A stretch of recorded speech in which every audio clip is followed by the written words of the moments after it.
Babylon 5 is a groundbreaking science fiction series celebrated for its serialized storytelling, intricate political drama, and philosophical themes. Set aboard a space station that serves as a diplomatic hub for numerous alien civilizations, the show explores themes of war, destiny, and morality over the course of a carefully planned 5-year narrative arc. While the series offers no shortage of powerful moments, few revelations in Babylon 5 are as startling or as provocative as the discovery that the infamous 19th century serial killer, Jack the Ripper, is not only still alive, but serving as an agent for one of the galaxy's most powerful alien races. This unexpected fusion of historical horror and science fiction delivers one of the show's most shocking twists, raising unsettling questions about the political and spiritual framework of the Babylon 5 universe. At the dawn of the third age of mankind, the dream of peace that the Babylon 5 station represents has already been shattered. All-out war is coming. Will those who fight be ready? Will those who lead be fighting for the wrong reasons, and in so doing, risk destroying what they hope to protect?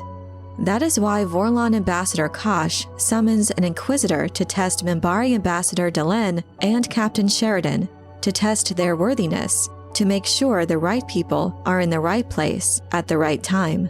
In the episode Comes the Inquisitor, we are introduced to this mysterious emissary calling himself Sebastian. Sheridan is there to welcome the Inquisitor, whose eerie presence is first made known through the slow, deliberate tap of his cane echoing through the corridor. The unnerving sound sets the tone for what is to come. Sheridan, having been urged by Delenn not to interfere with the test, is put on edge by the unusual man. Dressed in 19th century British clothing, he radiates a cold, inscrutable authority. The trial he is there to administer is dangerous, and unknown to Sheridan, Delenn has accepted to undergo this mysterious ritual, knowing she may not survive it. The fact that the Vorlon Inquisitor is human is shocking in and of itself. Sheridan is naturally bewildered as the ancient race of Vorlons are understood to have had no other contact with humans outside of Babylon 5. The Vorlons are an ancient race, ancient as they are mysterious. They are one of the first sentient beings in the galaxy. They have existed billions of years before the younger races such as humans and Minbari. Nothing changes, Sebastian notes as he is escorted through the station. Corruption, immorality, chaos. Sheridan can't contain his curiosity, peppering the mysterious man with questions. Eager to begin his work and frustrated by the delay, Sebastian reveals that the Vorlons have been to Earth. The Vorlons have been everywhere. He tells him his address where he resided in London in 1888, before the Vorlons found him and brought him into their service. They revealed to him the majesty and terror of the universe, and kept him preserved all this time, calling upon him only when his services are needed, in this case, to interrogate Ambassador Delenn. Delenn proceeds with the trial alone. She is given pain manacles to put on which she can remove at any time, but doing so means failure and defeat, and admitting her inadequacy for the task ahead. The interrogation begins with a seemingly simple question: who are you? Her direct answers are unacceptable and met with painful penalties. The questions may seem simple, the Inquisitor's expectations are anything but. Many have stood before him, he reveals, proud, defiant, and confident that they are chosen in their holy mission. All of them have broken. Their failure is better for everyone as they are spared from the illusion of false hope. The Inquisitor attacks notions of destiny, righteousness, and glory, stripping away Delenn's sense of purpose. As the torturous interrogation continues, he mocks her ideals, accuses her of self-importance. Delenn bears this stoically, but in a moment of clarity and humility, she admits to sometimes questioning herself, the foundation of her beliefs, and her place in the universe. What if she's wrong? Amidst the pain and mental anguish of not knowing what the Inquisitor wants to hear and how to pass the test, Delenn briefly turns the tables on her torturer. She sees him as a creature who has received pain and given pain, and taken too much joy in its application. Her accusation that he is a failure projecting his pain onto others provokes him further.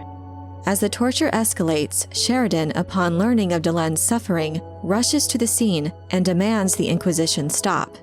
Sheridan is revealed as the final player in the drama, It is his turn to be tested. Sheridan is tortured as well and challenged to reveal whether he would sacrifice all he holds dear for a cause he may never see fulfilled. Delenn intervenes, offering her life to save Sheridan. This is her destiny, she says. To save one life or a billion, it's all the same. If she falls, another will take her place in the cause. Sheridan and Delenn both try to spare the other, willing to sacrifice themselves, willing to die alone in the dark, without recognition or reward, forgotten to history. They have passed the test. How do you know the chosen ones? The Inquisitor asks. No greater love hath a man than he laid down his life for his brother, not for millions, not for glory, not for fame, for one person in the dark where no one will ever know or see. I have been in the service for the Vorlons for centuries looking for you. Diogenes with his lamp, looking for an honest man willing to die for all the wrong reasons. At last my job is finished. Yours is just beginning. When the darkness comes, know this: you are the right people, in the right place, at the right time. Upon Sebastian's departure, Sheridan confronts him with what he's been able to dig up about the mysterious man. The historical records confirm Sebastian lived on Earth, in London, in 1888. They also indicate that he vanished suddenly without a trace, November 11th, 1888. A very interesting date, as it is the morning after the last in a string of murders that were committed in London's East End. Historically, Jack the Ripper is the name given to an unidentified serial killer who terrorized the Whitechapel district of London in 1888. The Ripper is believed to have brutally murdered at least 5 women, most of them prostitutes, mutilating their bodies in ways that suggested both surgical precision and a deeply disturbed mind. The killer's gruesome methods, coupled with mysterious, taunting letters sent to the police and newspapers, fueled a media frenzy that gripped Victorian England, as public fear and morbid fascination grew with each new development. Despite an intensive investigation, the identity of Jack the Ripper was never discovered, making these events all the more disturbing as the case remains one of the most infamous unsolved crimes in history.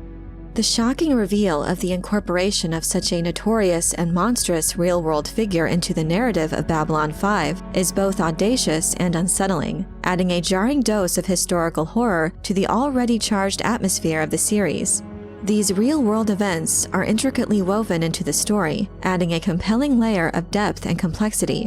When confronted with the record of his past atrocities, Sebastian admits that the city was drowning in decay, chaos, and immorality. He felt appointed as divine messenger to send a warning etched in blood for all the world to see, and though the world condemned him for the unspeakable things he did, it didn't matter, because he believed he was right and the world was wrong. The revelation of Sebastian's identity as Jack the Ripper shows there is so much more to the Vorlons than meets the eye. The Vorlons, though mysterious, are generally perceived as benevolent and wise beings, especially when compared to their chaotic counterparts, the Shadows. The confirmation of their presence on Earth, even though in ridding society of such a monster, exposed their direct interference in human affairs and begs the question, what else have they been hiding? Their shocking decision to conscript none other than Jack the Ripper as an instrument of their will lays bare their cold, utilitarian mindset that the end justifies the means, no matter how twisted the path. The Vorlons saw in Jack a man driven by unwavering conviction who had committed unspeakable atrocities under the delusion that he was chosen for a divine purpose. To them, that made him perfect. They abducted him, shattered his illusions, revealing the depths of his mistaken beliefs, and reshaped him into a tool wielded against those who presumed themselves chosen by destiny to reveal whether their cause was truly just or merely a path to suffering for those they claimed to protect. Jack, who once believed himself a holy messenger, was now forced to confront others with the same question that damned him: who are you? His horrific past was weaponized to pierce through lies and uncover truth. For 4 centuries he served the Vorlons as penance. Now, with his task finally complete, it is presumed the Vorlons will finally let him die. As he departs the station, he offers one last haunting farewell. Good luck to you and your holy cause, Captain Sheridan. May your choices have better results than mine, remembered not as a messenger, not as a reformer, not as a prophet, not as a hero, not even as Sebastian, remembered only as Jack. What do you think about the inclusion of Jack the Ripper in the story of Babylon 5? Let me know your thoughts in the comment section below.